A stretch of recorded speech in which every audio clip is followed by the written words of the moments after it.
मित्रांनो, ठरलं तर मग या मालिकेच्या आजच्या भागामध्ये अर्जुन आणि सायली हे दोघेही म्हणत असतात, आमची एकदा तरी बाजू ऐकून घ्या. परंतु कुणीही घरातील आता त्या मनस्थितीत नसतं की त्या दोघांची बाजू ऐकून घेतील. तेव्हा आता पूर्णाजी विचारतात, अर्जुन हे बघ, जेव्हा तू सायलीला या घरात घेऊन आलास ना लग्न करून, तेव्हाच खरं तर मी तुला घराबाहेर काढायला हवं होतं. परंतु मी फक्त आणि फक्त तुमच्या मनाचा विचार केला आणि तेथेच माझी खूप मोठी घोडचूक झाली. या सायलीला जर घरात येऊ दिलं नसतं ना, एवढं सगळं काही घडलंच नसतं. त्यानंतर कल्पना आता रडतच म्हणते की त्यावेळीसुद्धा माझ्या डोळ्यांवर पट्टी बांधली होती पूर्णा आई. आता खरं तर सर्वात मोठी चूक माझीच आहे, कारण मी या सायलीला घरात घेतलं. त्यावेळी आयुष्यात पहिल्यांदा मी पूर्णाईंच्या विरोधात उभी राहिले. का राहिले उभी? तर मी एक आई म्हणून विचार केला. सून आणि बायको म्हणून मी माझी सर्व कर्तव्य बाजूला सारली. ते फक्त अर्जुन तुझ्यासाठी आणि तुझ्या मनासाठी. आणि आता त्या आईपणालाच डाग लागला आहे असं म्हणून आता कल्पना ही खूपच रडू लागते. कल्पनाचं हे बोलणं ऐकून अर्जुन आणि सायलीला खूप वाईट वाटत असतं आणि ते दोघेही खूप रडत असतात.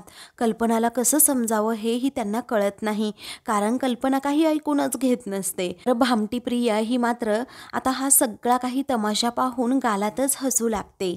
त्यानंतर प्रतिमा म्हणते, कल्पना अगं मला वाटतं आपण या दोघांची बाजू जरा ऐकून घ्यायला हवी. मग आता कल्पना म्हणते, नाही हा प्रतिमा, अजिबात या दोघांना एकही संधी द्यायची नाही. आणि असं बाजू ऐकून घेण्यासारखं तरी आहे काय? आता तू सुद्धा यांची बाजू घेऊ नकोस, कारण मी सुद्धा तेच केलं होतं. अगं अर्जुन आणि सायलीच्या पाठीमागे मी अगदी ढाल बनून उभी होते. तेव्हा कल्पनाला आता ते सर्व प्रसंग आठवतात की कशाप्रकारे पूर्ण आजी प्रतापच्या विरोधात जाऊन मी हे अर्जुन आणि सायलीच्या लग्नाचे विधी केले होते. सत्यनारायणाची पूजा घातली होती. तर कल्पना आता खूपच रडते आणि म्हणते, दिवसातून 10-10 वेळा मी पूर्णाईंना पटवून द्यायची की सायली किती गुणी मुलगी आहे. तेव्हा ही मुलगी कोणते गुण उधळत होती हे मला काय माहीत, असं रडतच कल्पना आता खूप बोलू लागते. त्याचवेळी मधुभाऊ म्हणतात, बस झालं आता कल्पना मॅडम. तेव्हा मधुभाऊ आता रडतच पुढे येतात आणि म्हणतात, हे पहा, जे काही घडलं आहे ना ते खरंच माझ्या आकलन शक्ती पलीकडचं आहे. कारण ज्या मुलीला मी सख्या मुलीसारखं वागवलं वाढवलं, तीच एवढी अनैतिक वागली आहे ना, यावर माझा विश्वासच नाही. म्हणून ते आता खूपच रडू लागतात. मग आता सायली म्हणते, मधुभाऊ प्लीज तुम्ही असं म्हणू नका ना की मी अनैतिक वागले म्हणून. त्यावेळी कल्पना रागातच म्हणते, हे असं कॉन्ट्रॅक्ट मॅरेज करून परपुरुषाबरोबर एकाच खोलीत राहणं हे काही नैतिक आहे का गं? कारण तुम्ही दोघांनी या सभ्य माणसांच्या घराला सुरुंग लावला आहे. त्यानंतर सायली आता खूप रडते आणि कल्पनाला म्हणते की तुम्ही माझ्यावर विश्वास ठेवणार नाही हे ठीक आहे, पण मला एकदा माफ करा आणि माझ्यावर थोडा तरी विश्वास ठेवा. तेव्हा कल्पना म्हणते, अगं विश्वास या शब्दाचा तुला अर्थ तरी माहीत आहे का गं? तेव्हा सायली आता म्हणते, आई ऐका ना प्लीज. अहो मला बोलू दे ना एकदा तरी, मी काय सांगते ते ऐकून तरी घ्या फक्त. त्याचवेळी मला आई म्हणू नकोस अजिबात, असं म्हणून आता कल्पना चक्क सायलीला दुसरीकडे ढकलून देते. तेव्हा टीपॉयवर जाऊन आता सायली पडते. तिच्या डोक्याला जरा दुखापत होते. अर्जुन लगेच आता तिच्या मदतीसाठी तेथे जातो आणि तिला सावरतो. तेव्हा प्रिया मात्र आता अजूनच हसू लागते. त्यावेळी आता अर्जुनला प्रताप म्हणतो की अरे अर्जुन, आता तरी अभिनय करणं बंद कर, कारण तू सायलीचा नवरा आहे हे आम्हाला सतत दाखवण्याचा असा प्रयत्न करू नकोस ना. सायलीला ढकलल्यानंतर इकडे मधुभाऊ आणि कुसुम हे दोघेही अजूनच रडू लागतात. मग नंतर सुमन म्हणते, अरे अर्जुन, मला तर हेवा वाटायच्या तुमच्या दोघांचा, कारण तुमच्या दोघांमध्ये एवढं प्रेम आहे हे पाहून मला खरंच खूप आनंद व्हायचा. त्यानंतर नागराज देखील म्हणतो की हो सुमन, मला तर नेहमी म्हणायची जोडपं असावं तर असं अर्जुन आणि सायलीसारखं. तेव्हा आता घरातील सर्वजण अगदी नाराज असतात आणि रागातच अर्जुन सायलीकडे पाहू लागतात. अर्जुनला मात्र खूप पश्चाताप झालेला असतो की तेच पेपर मी अगोदर फाडून टाकले असते तर ही वेळच आली नसती. विचार करत करत असतो आता खूप रडू लागतो. मग नंतर कल्पना म्हणते, हे जोडपं कसलं आहे? अहो हे तर खरा नवरा बायको सुद्धा नाहीये. तेव्हा अर्जुन आता म्हणतो की मम्मा, अगं आम्ही आहोत, आम्ही खरे नवरा बायकोच आहोत. आणि आम्ही देवळात सर्व रिच्युअल्सप्रमाणे लग्न केलंय. तेव्हा तेथे चैतन्य आणि कुसुमताई हे दोघेही होते. त्यावेळी आता कुसुमकडे घरातील सगळेजण पाहू लागतात. अर्जुन आता म्हणतो, कुसुमताई प्लीज तुम्ही तरी सांगा ना मम्माला की आम्ही मंदिरामध्ये 7 फेरे दोघांनी घेतले आहेत आणि अगदी देवा ब्राह्मणाच्या साक्षीने आम्ही लग्न केलंय. सांगा ना प्लीज कुसुमताई. तेव्हा कुसुम म्हणते की हो, या दोघांनी लग्न केलंय आणि या दोघांचंही लग्न विधिवत झालंय. हे पण अगदी खरं आहे. तेव्हा मधुभाऊ आणि सर्वांना धक्का बसतो की या दोघांच्या लग्नाला कुसुमताई आणि चैतन्य होते. तेव्हा पूर्णा आजी म्हणतात की पण यांच्या लग्नामागचं कारण काय होतं? हे असं कॉन्ट्रॅक्ट होतं का? अरे हे लग्न असं काय जगातलं कुणीच मानणार नाही. माणुसकी, विश्वास, प्रेम या सगळ्यावरचा विश्वास उडवाना असं वागला आहात तुम्ही दोघे. त्यानंतर पूर्णा आजी या एकदम शांत राहतात. त्यांना एवढा मोठा धक्का बसलेला असतो की त्या तो धक्का अजिबात सहन करू शकतच नसतात. मग नंतर कल्पना म्हणते, सायली अगं मी तुला तर माझी मुलगी मानलं होतं ग, परंतु तू आई या शब्दालाच खोटं ठरवलंस. अगं या नात्यात ना अपार माया असते आणि जीव ओवाळून टाकावा ना एवढं प्रेम असतं या नात्यामध्ये. पण आई आणि मुलीचं नातं काय असतं ना हे जर तुला समजलं असतं ना तर तू अशी कधी वागलीच नसती. तेव्हा सायलीला आता खूपच वाईट वाटतं, कारण कल्पनाने आता एवढे दिवस माझ्यावर विश्वास दाखवला आणि आज एक शब्दसुद्धा माझा ऐकून घेत नाहीये. हाच सर्वात जास्त त्रास आता सायलीला होत असतो आणि सायली कल्पनाकडे खरंच खूप वेगळ्या आशेने पाहत असते. तेथे असणाऱ्यांपैकी फक्त प्रतिमाला सायलीची काळजी वाटत असते आणि अर्जुनला, बाकी कुणालाच नाही. कारण सर्वजण आता सायलीने फसवलं, अर्जुन खोटं बोलला याच विचाराने चिडलेले असतात. आता पूर्णा आजी तर एका क्षणातच सायलीवर अविश्वास दाखवतात. त्यानंतर मधुभाऊ आता कुसुमकडे सुद्धा त्याच अविश्वासाने पाहतात की सायलीचं लग्न झालं तरीही कुसुमने मला सांगितलं नाही, कारण ती त्या लग्नासाठी उपस्थित होती. पण आता कुसुमच मधुभाऊंना सावरत असते, त्यांना धीर देत असते की मधुभाऊ प्लीज तुम्ही स्वतःला त्रास करून घेऊ नका. त्यानंतर कल्पना आता खूपच चिडते आणि म्हणते की सायली अगं तुझ्यावर संस्कार करणारी आई नव्हती ना, म्हणूनच तू नवरा बायकोच्या या नात्याला कलंक लावलास. तेव्हा प्रतिमा आता लगेच पुढे येते. सायलीवर होणारा हा अन्याय अजिबात तिला सहन होत नाही आणि ती आता कल्पनाला म्हणते की शब्द जरा जपून वापर कल्पना, आणि रागसुद्धा तुझा आवर. अगं मला माहिती आहे मुलांकडून चूक झाली आहे, परंतु त्याच्यामागे सायलीचा पोरकेपणा नाही आहे. सायलीच्या संस्कारांवरच सर्वजण बोलू लागतात. त्यामुळे मधुभाऊंना खूप वाईट वाटतं आणि एक आपल्या पोटच्या गोळ्याला सगळेजण बोलतायत हे पाहून प्रतिमाला देखील वाईट वाटतं. म्हणूनच ती आता सायलीला काही बोलत नसते आणि तिचं एवढंच म्हणणं असतं की एकदा घरातील सर्वांनी माझ्या सायलीचं अर्जुनचं बोलणं ऐकून घ्यावं, त्यांचा नक्की प्रॉब्लेम काय होता ते ऐकून घ्यावं. परंतु आता तेथे प्रतिमाचं कुणीही ऐकायला तयार नसतं. त्यानंतर प्रतिमा आता चिडलेल्या कल्पनाला जरा शांत करण्याचा प्रयत्न करते आणि म्हणते, अगं ज्या मुलीने आपल्या आईला कधी पाहिलंही नाही त्या मुलीला आईची किंमत कळणार नाही असं कधी होईल का गं कल्पना? तेव्हा आता प्रियाला भीती वाटू लागते की जर हिला पुढे काही आठवलं तर प्रॉब्लेम नको. म्हणूनच ती प्रतिमाला म्हणते, आई अगं तू मनाने खूप हळवी आहे ना, म्हणून तुला जरा वाईट वाटतंय. पण एकदा मामीचा चेहरा बघ ना गं, तुला तिचं दुःख दिसत नाहीये का? तेव्हा कल्पना रागातच म्हणते, अगं माझं दुःख तरी या सायलीला कुठे दिसतंय? त्याचवेळी रागात आता कल्पना पुढे येते आणि तिचे दोन्हीही हात पकडत म्हणते, सायली अगं तू कोणत्या जन्माचा सूड उगवतीयस, कोणत्या जन्माची मला शिक्षा देतीयस ते तरी सांग. तेव्हा सायली म्हणते, आई ऐकून घ्या ना प्लीज.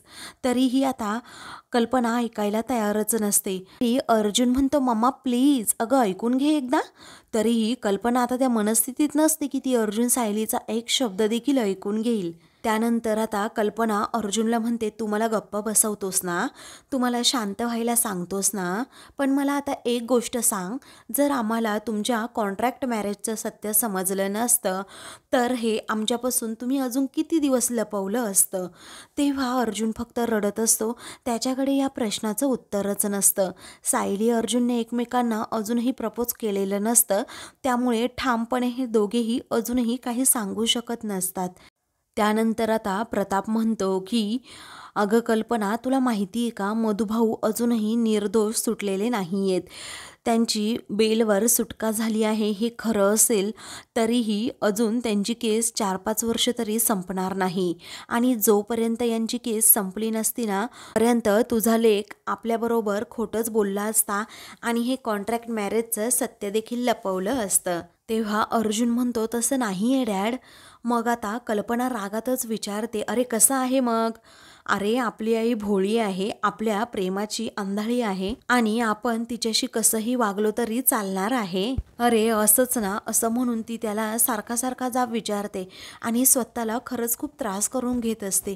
तीही खूप रडत असते, कारण सर्वात जास्त तिचा विश्वास घरामध्ये अर्जुन आणि सायलीवर असतो आणि वेळोवेळी प्रत्येक गोष्टीला ती होकार देत असते, अगदी पूर्ण आजी आणि प्रतापच्या विरोधात जाऊन. आणि आता ती पूर्ण घरासमोर तोंडावर पडलेली असते आणि त्यामुळेच तिला खूप त्रास होत असतो आणि अर्जुनला त्याच गोष्टीचा ती जाब विचारत असते की मी भोळी आहे म्हणून तुम्ही माझा फक्त फायदा घेतला. त्यानंतर कल्पना आता स्वतःला खूपच त्रास करून घेईल म्हणून प्रतिमा तिला शांत करते आणि म्हणते की एवढा त्रास करून नको घेऊ ग स्वतःला. तर आता सायली देखील रडत असते की माझ्यामुळे घरातील सर्वांना एवढा त्रास झालाय, पण मी ही चुकीचं काही केलेलं नाहीये. जी परिस्थिती होती ती फक्त मी व्यवस्थित सांभाळली. माझ्या मधुभाऊंना सोडवणं सुद्धा गरजेचं होतं, असा विचार करत ती आता खूप रडत असते. त्यानंतर पूर्णाजी म्हणतात की कल्पना, अगं आत्ता ना मला आपला वेडेपणा आठवला ना, स्वतःचीच कीव करावीशी वाटते ग. कारण मी सायलीला म्हणाले होते की माझी खोली म्हणजे तुझं माहेरच आहे आणि फक्त अर्जुनची खोली म्हणजे तुझे सासर असेल. पण मला आत्ता कळतंय की हिला ना माहेरची किंमत होती, सासरचं म्हणशील तर हिला सासर कधी नव्हतंच. आता सायलीवर होणारे हे आरोप अर्जुनला सुद्धा सहन होत नसतात. आपण एवढं चांगलं वागूनही आपल्यावर एवढे आरोप केले जात आहेत हे सुद्धा आता सायलीला अगदी पचत नसतं आणि ती खूप रडत असते. परंतु घरातील सर्वांचं बोलणं आता ती ऐकून घेत असते, कारण आता आपण चुकीचं वागलोय म्हटल्यावर घरातील सर्वांचं बोलणं ऐकून घ्यायलाच हवं असं सायलीला वाटत असतं, म्हणून ती एकदम शांत असते. त्यानंतर आता प्रतापला सुद्धा राग अनावर होतो आणि मग तो म्हणतो, सायली अगं मला असं वाटायचं आपल्या दोघांमध्ये ना बाप लेकीचं नातं आहे, परंतु तू फक्त एका कागदावर सही केली आणि मी तुझा तात्पुरता सासरा होतो, बरोबर ना? मग आता सायली म्हणते की नाही बाबा, तसं नाही आहे काही, ऐकून घ्या माझं. पण प्रताप आता चिडलेला असतो आणि कल्पनासारखाच तोही काही सायलीचा एक शब्द देखील ऐकून घेत नसतो. त्यानंतर तो म्हणतो, अगं एवढ्या वेळा तू मला बाबा अशी हाक मारली, पण खरा बाबा म्हणून एकदाही ती हाक मारली नाही, बरोबर ना? तू मला खरा सासरा कधीच मानला नाही, बरोबर ना? असे अनेक प्रश्न तो सायलीला आता उपस्थित करतो. सायली आता त्यासाठी निरुत्तर असते आणि फक्त रडत असते.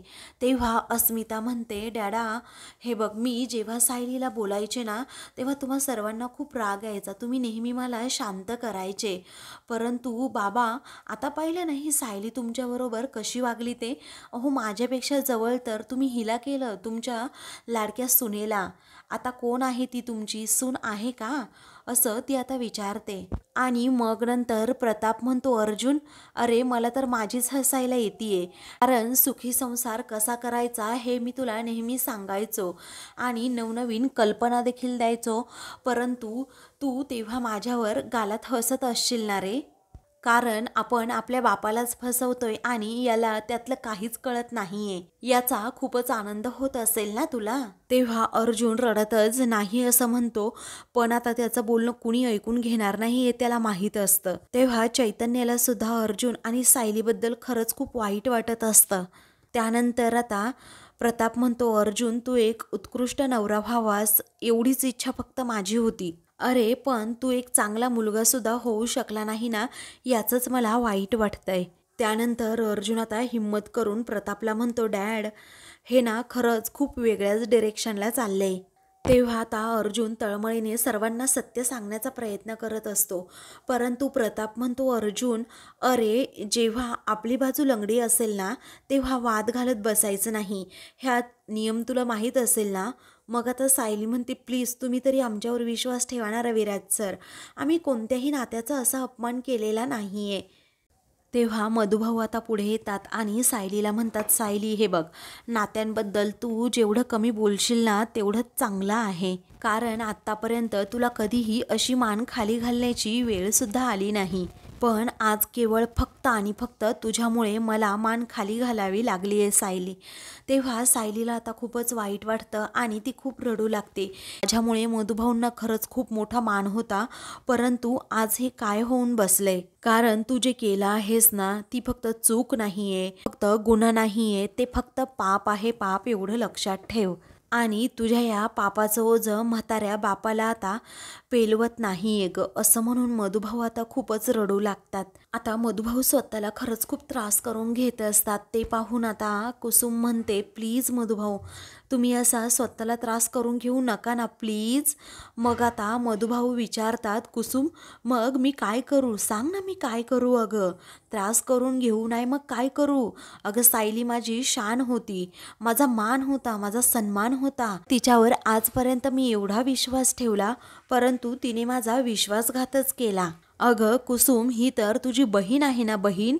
अगं पण कसली ही बहीण. कारण जिने मानलेल्या बहिणीचा आणि मानलेल्या बापाचा आदर ठेवला नाही, तर ती आपल्या दोघांची काय किंमत ठेवणार आहे तूच सांग ना मला. त्यानंतर आता सायली ही खूप रडते आणि लगेच मधुभाऊंचे पाय पकडते आणि म्हणते, मधुभाऊ मधुभाऊ प्लीज मला माफ करा ना. अहो मला माहीत नव्हतं की माझ्यामुळे तुमच्यावर एवढी मोठी वेळ येईल. पण प्लीज मधुभाऊ असं काही नाही आहे, तुम्ही विश्वास ठेवा. तेव्हा मधुभाऊ आता रागातच म्हणतात, अगं तू ना एक काम कर आता. अगं तू ना या हाताने ना पाय पकडण्यापेक्षा माझा असा गळाच पकड. असं म्हणून आता मधुभाऊ हे सायलीला म्हणतात, टाक मला एकदाचं मारून, पकड माझा, जोरात दाब गळा. तेव्हा सायली आता पटकन हात मागे घेते आणि मधुभाऊंना म्हणते, प्लीज असं बोलू नका. त्यांना होणारा त्रास अर्जुन सायलीला समजत असतो, परंतु आता त्यांचाही नाईलाज असतो. त्यानंतर आता मधुभाऊ हे रडतच म्हणतात, अगं तुझ्या सासरच्या माणसांसमोर असा ताठ मानेने मी कसा उभा राहू सांग ना. मी कसं तोंड दाखवू सांग ना. असं म्हणून आता मधुभाऊ हे खूपच रडू लागतात. अगं नकळतपणे मी काही म्हणून गेलो असेल, परंतु तुला तुझ्या सासरची माणसं आणि त्यांचा आदर करणंही जमलेलं नाही. त्यानंतर सायली आता स्वतःची बाजू पटवून देण्याचा प्रयत्न करते आणि म्हणते, मधुभाऊ तुम्ही मला समजून घ्या प्लीज.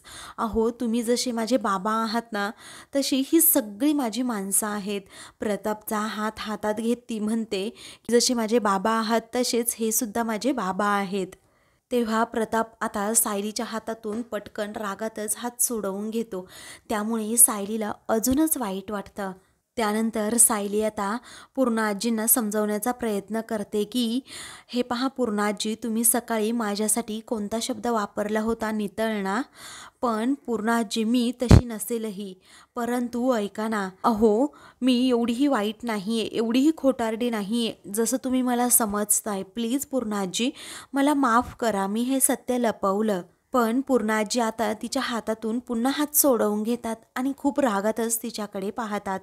तर आता सायली अश्विनला म्हणते, अश्विन भाऊजी हे पहा, मी तुम्हाला तर भाऊ मानले. अहो मी तुम्हाला दरवर्षी राखी बांधली आहे, त्यामुळे प्लीज माझं ऐकून घ्या एकदा, माझी बाजू समजून घ्या, तुमच्या बहिणीची बाजू समजून घ्या. अगदी सख्या भावापेक्षा तुम्ही मला काहीही कमी केलं नाही आहे. मग आता अश्विन काही न बोलता सायलीकडे खूप रागात पाहत असतो. मग आता अस्मिता म्हणते, अगं जिने कधी त्या भावाला भाऊच मानलं नाही, आई त्याला सख्खा भाऊ मानणार आहेस. अगं तू तर मानलेला भाऊसुद्धा त्याला मानू शकत नाही, कारण तू फक्त कॉन्ट्रॅक्टचा धागा बांधलाय त्याच्या हातामध्ये. पुढे सायली आता विचारते, अश्विन भाऊजी तुम्हाला हे असंच वाटतंय का, आम्ही दोघेही चुकीचं वागलो आहोत अहो थोडा तरी विश्वास ठेवा ना तुम्ही आमच्यावर. मग आता अश्विन खूप रडतो आणि म्हणतो की हे पहा, मला कुणीही काही विचारू नका. या एवढ्या मोठ्या धक्क्यातून बाहेर कसं पडायचं हेच मला आता कळत नाही आहे. त्यामुळे वहिनी प्लीज मला तू काही विचारू नको आणि माझ्याबरोबर बोलू पण नको. आता त्यानंतर तो म्हणतो सॉरी, यानंतर मी तुला कधी वहिनी म्हणेल असं मला वाटत नाही. आता वहिनी म्हणण्याचा हक्कसुद्धा तू गमावून बसली आहेस, असं म्हणून आता अश्विन तिच्यावर चिडतो. आता अश्विनने सुद्धा अजिबात तिच्यावर विश्वास ठेवलेला नसतो. म्हणूनच सायलीला खूप वाईट वाटतं. आता अश्विनच्या या बोलण्यामुळे सायली आता हादरतेच. तर आता अर्जुनला अजूनच चीड येते, कारण आता अश्विन आता वहिनीसुद्धा म्हणणार नाही हे अर्जुनला आता अजिबात आवडत नाही. सायलीवर एका पाठोपाठ एक आरोप होत असतात, तिच्यावर अन्याय होत असतात. ते पाहून अर्जुनला वाईट वाटत असतं आणि सायलीला देखील. आता कशाप्रकारे घरच्यांना समजावं हे सुद्धा कळत नाही. तर आता घरातील सर्वांनी सायलीवर अविश्वास दाखवल्यामुळे अस्मिता आणि प्रिया हे दोघेही मात्र खूपच खुश असतात, कारण सर्व गोष्टी अगदी त्यांच्या मनासारख्या घडलेल्या असतात आणि हेच त्यांना हवं असतं. म्हणूनच आता त्या दोघीही गालात हसू लागतात. तर सायली आता खूप रडू लागते. तर आता मित्रांनो, पुढील भागामध्ये सायली एवढं समजावून देखील कुणी तिचं ऐकायला तयार नसतं. तेव्हा आता घरातील सर्वजण एक खूप मोठा निर्णय घेतात, कारण आता सायलीचं या घरात काही काम नाही. सायली ही अर्जुनची बायकोच नाही म्हटल्यावर आश्रितासारखी तिला घरात का ठेवायची असं सर्वांच्या आता मनात येतं. आणि म्हणूनच कल्पना खूप मोठा निर्णय घेत म्हणते, सायली तुला आता घराबाहेर काढण्याची वेळ आली आहे. तेव्हा मम्मा थांब ना, सायलीला घराबाहेर काढू नको ना, असं अर्जुन वेळोवेळी म्हणत असतो. कल्पनाला थांबवण्याचा खूप सारा प्रयत्न करतो, परंतु कल्पना ऐकत नाही. तेव्हा सायलीला ती ओढतच घराबाहेर घेऊन येते. सायली रिक्वेस्ट करते, प्लीज आई असं करू नका. परंतु आता कल्पनापुढे कुणीही बोलत नसतं. सायलीला आता धक्के मारून कल्पनाही घराबाहेर काढते. सायली आता तेथे जमिनीवर खाली जोरात पडते. तेव्हा मधुभाऊंना आता खूपच वाईट वाटतं. माझ्या साऊची ही अशी अवस्था झाली हे त्यांना एक बाप म्हणून एका क्षणी पाहवत नाही. त्यानंतर अशा पडलेल्या अवस्थेत असणाऱ्या सायलीला अर्जुन तेथे येऊन उठवतो आणि तिचा हात पकडत म्हणतो, मम्मा हे बघ, नाही मम्मा तू चुकीचं वाग, कारण चूक फक्त सायलीची नाही आहे, माझी सुद्धा आहे. आता मी सुद्धा या घराबाहेर पडेल, असं म्हणून सायलीचा हात पकडून तो आता घराबाहेर जायला निघतो. तेव्हा सायली आता म्हणते, नाही, घरातून या घरातील माणसांपासून कुठेही जायचं नाही. म्हणून ती त्याला आता तिची शपथ घालते आणि इथेच थांबायला सांगते आणि त्याच्या हातातून हात आता ती सोडवून घेते. तेव्हा अर्जुन आता सायलीला म्हणतो की नको जाऊ प्लीज सायली, नको जाऊ. तेव्हा मधुभाऊ आता सायलीचा हात पकडून तिला आता तेथून खेचतच घेऊन जातात. अशाच मालिकेंची पुढील भाग पाहण्यासाठी चॅनलला सबस्क्राईब करा.